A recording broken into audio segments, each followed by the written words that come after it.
اچھے اخلاق کا مطلب یہ نہیں کہ آپ کبھی بھی سختی نہیں کر سکتے. جہاں پر اللہ تعالیٰ کے احکام کی نافرمانی ہو رہی ہو، شریعت کی نافرمانی ہو رہی ہو، وہاں تو سختی کرنا ہی ہے. جیسے اللہ کے رسول صلی اللہ علیہ وسلم نے اپنی ذات کے لیے کسی سے انتقام نہیں لیا، لیکن اللہ کے رسول صلی اللہ علیہ وسلم نے جب دیکھا کہ اللہ تعالیٰ کی حدود کی پامالی ہو رہی ہے تو اللہ کے رسول غصہ ہوئے. اچھے اخلاق کا معاملہ یہ کہ میرے ساتھ میرے حق میں کوئی کمی کر دی گئی تو میں صبر کر لوں، یہ اچھے اخلاق ہیں.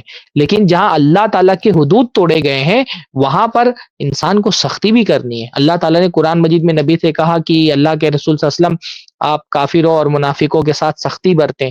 اللہ کے رسول بہت سارے صحابہ سے ناراض ہوئے، جیسے کچھ صحابہ نے یہ کہہ دیا کہ میں جو ہے وہ زندگی بھر رات بھر نماز پڑھوں گا اور کسی دن نماز نہیں چھوڑوں گا، کسی رات میں سوؤں گا نہیں، اور میں روزانہ روزہ رکھوں گا، کسی دن روزہ نہیں چھوڑوں گا. اور ایک صحابی نے کہا میں زندگی بھر شادی نہیں کروں گا. تو اب یہ بات جو ایسی کہہ دی نا، یہ دین کے خلاف بات تھی. تو اللہ کے رسول ناراض ہو گئے، سخت ناراض ہوئے، حتیٰ کہ حدیث میں آتا ہے کہ اللہ کے نبی کا چہرہ غصے سے سرخ ہو گیا، اور جیسے کسی نے انار نچوڑ دیا اللہ کے رسول کے چہرے پر، اور لوگوں کو جمع کر کے اللہ کے نبی نے ڈانٹا اور کہا کہ اس طرح کی باتیں مجھے سننے میں آ رہی ہیں. تو جب اللہ تعالیٰ کے حدود کی پامالی ہو رہی ہو تب تو آپ کو غصہ ہونا ہے اور سختی کرنا ہے. بلکہ اللہ کے رسول نے فرمایا من رأى منکم منکرا فلیغیرہ بیدہ، جس نے کوئی منکر کام ہوتا ہوا دیکھا اس کی پہلا ذمہ داری ہے کہ ہاتھ سے اس کو روکے، آپ کو زبردستی اس میں کرنی ہے. تو یہ اچھے اخلاق کا یہ مطلب نہیں ہے کہ اللہ تعالیٰ کی نافرمانی پر آپ کو جو ہے غصہ نہیں ہونا ہے. اور غصہ نہیں آ رہا ہے تب تو یہ تو ہماری بے غیرتی ہے کہ ہمارے بچے یا ہماری بیوی شریعت کے خلاف کوئی کام کرے اور ہم کو غصہ ہی نہ آئے.